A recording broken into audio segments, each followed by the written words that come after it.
riuscissimo a ridurre almeno un terzo, no, i costi della burocrazia, potremmo attivare tutte quelle misure di messa in sicurezza. Ci troviamo tra il Trentino che ha finanziamenti, E non Friuli, siete schiacciati. siamo lì. Ho anche un progetto sull'autonomia che presenterò al governo Renzi, un'autonomia però possibile, no?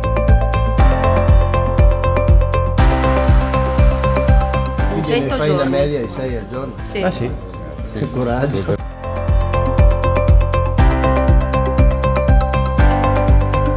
Abbiamo scelto un locale della piazza per dare la possibilità e la voce a tutti i cittadini. Più si conosce la montagna, più la si apprezza, ma si apprezzano soprattutto i cittadini della montagna. Allora noi sicuramente in giunta avremo intanto un assessore che rappresenterà questi territori. Ti diamo una chance, Un'apertura di crediti. ti diamo una cambiale, ma non è una cambiale in bianco, Alessandra. Dell'agricoltura di nicchia, diciamo, che secondo me è quella che ci porterà anche ad avere una maggiore tutela del nostro territorio.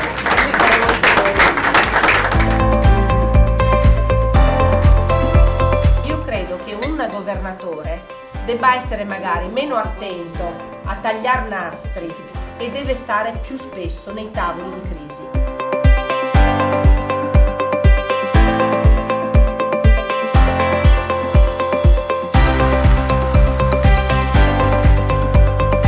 Uno dei temi è quello della legge 25, una legge che attribuisce al territorio bellunese una sua maggiore autonomia, ma che purtroppo non è stata finanziata. Il mio primo impegno sarà quello di riportare nel bellunese l'occupazione a livelli in cui ogni famiglia può fare un progetto per il futuro. Un giovane può darsi degli obiettivi da raggiungere. Penso anche che il Jobs Act abbia avuto il grande merito di portare maggiore flessibilità e anche però maggiori tutele.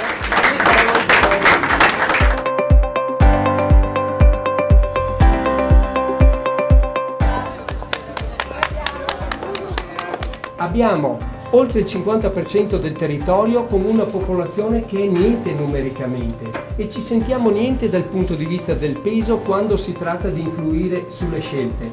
La promessa è questa che vi faccio. Intanto che avrete un assessore bellunese, perché la giunta deve avere anche espressione e quindi il finanziamento della legge 25 e anche la presenza in giunta di un assessore bellunese darà a questo territorio quello che non ha mai avuto prima. Risposte concrete a bisogni concreti.